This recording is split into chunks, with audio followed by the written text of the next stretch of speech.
ನಿಮ್ ಕ್ಷೇತ್ರದಲ್ಲಿ ಮಾತ್ರ ನೀವು ಮುಸ್ಲಿಂ ಕಾರ್ಯಕ್ರಮಕ್ಕೆ ಹೋಗ್ತೀರಾ, ಮತ್ತೆ ಕ್ರಿಶ್ಚಿಯನ್ ಕಾರ್ಯಕ್ರಮಕ್ಕೆ ಹೋಗ್ತೀರಾ, ಹಿಂದೂ ಇದಕ್ಕೆ ಹೋಗ್ತೀರಾ, ಬೇರೆ ಕಡೆ ಮಾತ್ರ ಯಾಕೆ ಈ ಧರ್ಮ ತಗೊಂಡ್ ಬಂದು ಕಿಚ್ಚ ಹಚ್ಚಿಸ್ತೀರಾ? ನಾನು ರಾಜಕಾರಣಕ್ಕೆ ಬಂದಾಗ ನಮ್ಮ ದೇಶದಲ್ಲಿ MP ಇದ್ದಿದ್ದು 2 ಜನ, ಒಬ್ರು ಆಂಧ್ರ ಪ್ರದೇಶದವರು, ಒಬ್ರು ಗುಜರಾತ್ನವರು. ಕರ್ನಾಟಕದವ್ರು ಯಾರೂ ಇರಲಿಲ್ಲ. ಇಡೀ ದೇಶದಲ್ಲಿ 2 ಜನ. ನಾ ರಾಜಕಾರಣಕ್ಕೆ ಬಂದಾಗ ನಮ್ಮ ಪಾರ್ಟಿ ಕರ್ನಾಟಕದಲ್ಲಿ MLA ಇದ್ದಿದ್ದು ಒಬ್ರು. ಯಾವ ಪಂಚಾಯತಿಲೂ ಅಧಿಕಾರದಲ್ಲಿ ಇರಲಿಲ್ಲ. ಅಧಿಕಾರಕ್ಕೆ ಆಸೆ ಪಟ್ಕೊಂಡು ಬರೋದಾಗಿದ್ರೆ ಅಧಿಕಾರದಲ್ಲಿರುವ ಅಥವಾ ವಿರೋಧ ಪಕ್ಷವಾಗಿರೋ ಪಕ್ಷಕ್ಕೆ ಬರ್ತಿದ್ದೆ. ಸಿದ್ಧಾಂತಕ್ಕೆ ರಾಜಕಾರಣಕ್ಕೆ ಬಂದಿರೋದು. ಸಿದ್ಧಾಂತ ಹಿಂದುತ್ವ ಅಂತೀರಾ, ಹಿಂದೂ ಅಂತ ಯಾವತ್ತೂ ಹೇಳಿದ್ದಲ್ಲ. ಒಂದನೇದು. ಎರಡನೇದು, ಸಂವಿಧಾನ ಹುದ್ದೆಯಲ್ಲಿದ್ದೀರಾ. ಜಿಲ್ಲಾಧಿಕಾರಿಗೂ ದಂಡಾಧಿಕಾರಿಗೂ ವ್ಯತ್ಯಾಸ ಏನಿದೆ? ಜಿಲ್ಲಾಧಿಕಾರಿ ಮುಂದೆನೆ ಸೌಜನ್ಯ ಕೇಸ್ನ ಮುಂದೆ ಎಲ್ಲ ಮಾಡಿದ್ರು ಅಂದ್ರೆ ಜಿಲ್ಲಾಧಿಕಾರಿ ದಂಡಾಧಿಕಾರಿ ಆಗಲ್ವಾ? ಒಂದು ನಿರ್ದಿಷ್ಟವಾಗಿರುವಂತ ಕೋರ್ಟ್ ಕಂಡಕ್ಟ್ ಮಾಡಿದಾಗ ಅವರು ದಂಡಾಧಿಕಾರಿ ಆಗ್ತಾರೆ. ನಾರ್ಮಲಿ ಜಿಲ್ಲಾಧಿಕಾರಿ ಅವರಿಗೆ ಅರೆ ನ್ಯಾಯಾಧಿಕಾರ ಇದೆ. ತಹಸೀಲ್ದಾರರಿಗೆ, DC ಗೆ ಎಲ್ಲ ಅರೆ ನ್ಯಾಯಾಧಿಕಾರ ಇದೆ. ದಂಡಾಧಿಕಾರಿಯಾಗಿ ಆದೇಶ ಮಾಡಿದಾಗ ಅವರು ದಂಡಾಧಿಕಾರಿ. ಸಾಮಾನ್ಯ ಸಂದರ್ಭಗಳಲ್ಲಿ ಅವರು ಜಿಲ್ಲಾಧಿಕಾರಿ. ಜಿಲ್ಲಾಧಿಕಾರಿ ಮುಂದೆನೆ ಎಲ್ಲಾನು ಮಾಡಬೇಕು ಅಂತ ಕೋರ್ಟ್ ನಿರ್ದೇಶನ ಇದೆ ಸರ್ ಅದರಲ್ಲಿ. ಹಂಗಾಗಿ ಅದನ್ನ ಜಿಲ್ಲಾಧಿಕಾರಿ ಮಾಡ್ತಾರೆ. ಕಾಂಗ್ರೆಸ್ ಪಕ್ಷನ ಯಾಕೆ ತರ್ತೀರಾ? ಅಲ್ಲ, ನಾನು ಕಾಂಗ್ರೆಸ್ ಪಕ್ಷನ ಯಾಕೆ ತರ್ತೀರಾ? ನೋಡಿ, ಅವರು ಧರ್ಮಸ್ಥಳ ಅಂತ ಇಲ್ಲಿ ಬಂದ್ಮೇಲೆ 58 ಸತಿ ಹೇಳಿದೀರಾ ನೀವು. ನಾನು ಅಪರಾಧನ ಸರ್ ಅದು? ಅಪರಾಧನ ಧರ್ಮಸ್ಥಳ ಸನ್ನಿಧಿನೇ ಬಳಸಲಿಲ್ಲ ಅವರು. ಸನ್ನಿಧಿ ಬಳಸಲಿಲ್ಲ. ಅಲ್ಲ, ಧರ್ಮಸ್ಥಳ ಒಂದ್ ನಿಮಿಷ ಧರ್ಮಸ್ಥಳ ಅಲ್ಲಲ್ಲ ಸರ್. ಗ್ರಾಮ ಅದು ನಮ್ಗೆ ಆಯ್ತು. ಧರ್ಮಸ್ಥಳ ಅನ್ನೋದು ಅಪರಾಧನ? ಅದೊಂದು ಗ್ರಾಮ ಮೇಡಮ್ ಅವರೇ. ಗ್ರಾಮನೇ, ಅದ್ರ ಹೆಸರು ಧರ್ಮಸ್ಥಳ. ಸೌಜನ್ಯ ಹತ್ಯೆ ನಡೆದಿರೋದೇ ಅಲ್ಲೇ, ಅದಕ್ಕೆ ಹೆಸರು ತಗೊಂತಾರೆ. ನನಗೆ ಗೊತ್ತಿಲ್ಲ ಸರ್. ನಿಮ್ ಈ ಆರ್ಗ್ಯುಮೆಂಟ್ ನ ನಮ್ಮ ವೀಕ್ಷಕರು ಸರಿನಾ ತಪ್ಪ ಅವ್ರು ಜಡ್ಜ್ ಮಾಡ್ಲಿ. ನಿಮ್ ಪ್ರಶ್ನೆಗೆ ಅವ್ರು ಉತ್ತರ ಕೊಡ್ತಿದ್ರು, ಕೇಳಿಸ್ಕೊಳ್ಳಿ. ಒಂದು ಇವತ್ತಿನ ಡಿಬೇಟೇ ಕೇಳಿಸ್ಕೊಳ್ಳಿ. ನೋಡಿ, 59ನೇ ಸರಿ ಹೇಳ್ತಾ ಇದ್ದೀನಿ, ಕೇಳಿಸ್ಕೊಳ್ಳಿ. ಇವತ್ತಿನ ಡಿಬೇಟೇ ಧರ್ಮಸ್ಥಳದ ಬಗ್ಗೆ. ಧರ್ಮಸ್ಥಳದ ಹೆಸರನ್ನ ತಗೊಳ್ಳದಲ್ಲೇನೆ ಧರ್ಮಸ್ಥಳದ ಬಗ್ಗೆ ಡಿಬೇಟ್ ಮಾಡಬೇಕು ಅಂದ್ರೆ ನನಗೆ ಇಂಟಾಲರೆನ್ಸ್ ಇದೆ ನಿಮಗೆ ಅಂತ ಅನ್ಸುತ್ತೆ.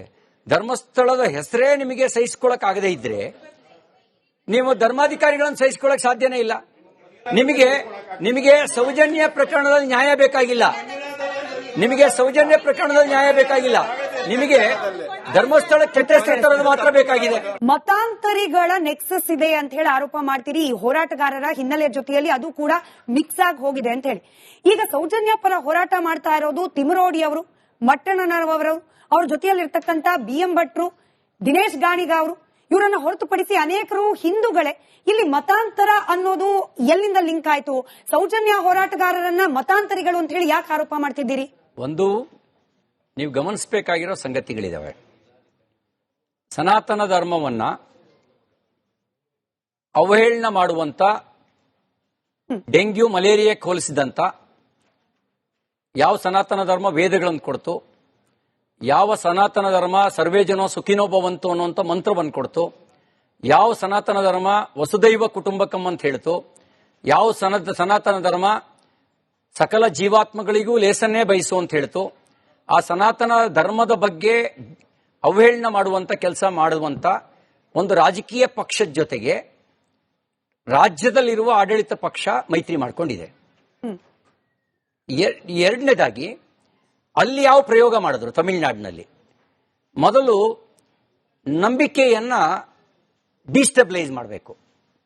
ಆ ನಂಬಿಕೆ ಡಿಸ್ಟೆಬಿಲೈಸ್ ಮಾಡಿದ್ರೆ ನಿಮಗೆ ಸ್ಪೇಸ್ ಸಿಗುತ್ತೆ, ಜಾಗ ಸಿಗುತ್ತೆ. ಧರ್ಮಸ್ಥಳ ಅಂದ್ರೆ ಕೋಟ್ಯಾಂತರ ಜನರ ನಂಬಿಕೆ, ಭಕ್ತಿಯ, ಶ್ರದ್ಧೆಯ ಸ್ಥಳ. ಧರ್ಮಸ್ಥಳ, ತಿರುಪತಿ, ಹಾಗೆಯೇ ಶಬರಿಮಲೆ, ಇವೆಲ್ಲ ನಂಬಿಕೆ, ಭಕ್ತಿ, ಶ್ರದ್ಧೆಯ ಸ್ಥಳ.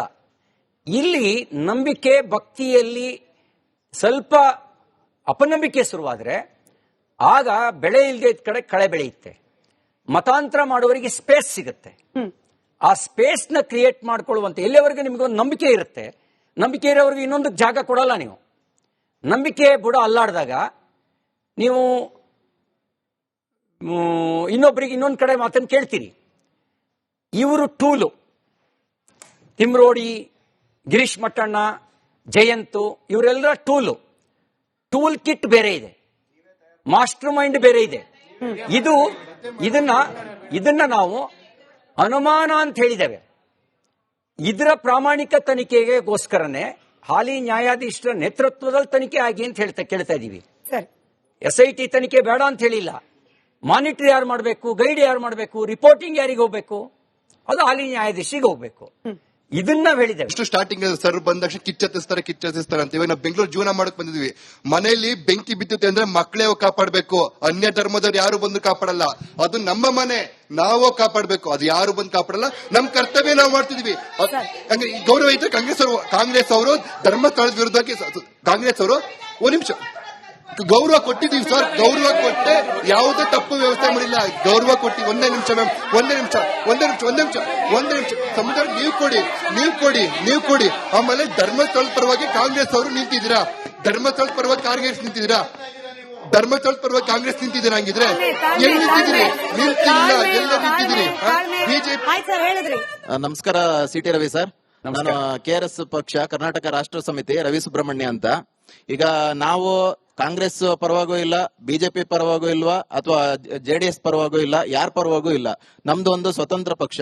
ನಾವು ನ್ಯಾಯಯುತವಾಗಿ ಹೋರಾಡ್ತಾ ಇದೀವಿ. KRS ಪಕ್ಷ ನೀವು ಕೇಳಿರ್ಬೋದು, ಕರ್ನಾಟಕ ರಾಷ್ಟ್ರೀಯ ಸಮಿತಿ ಅಂತ.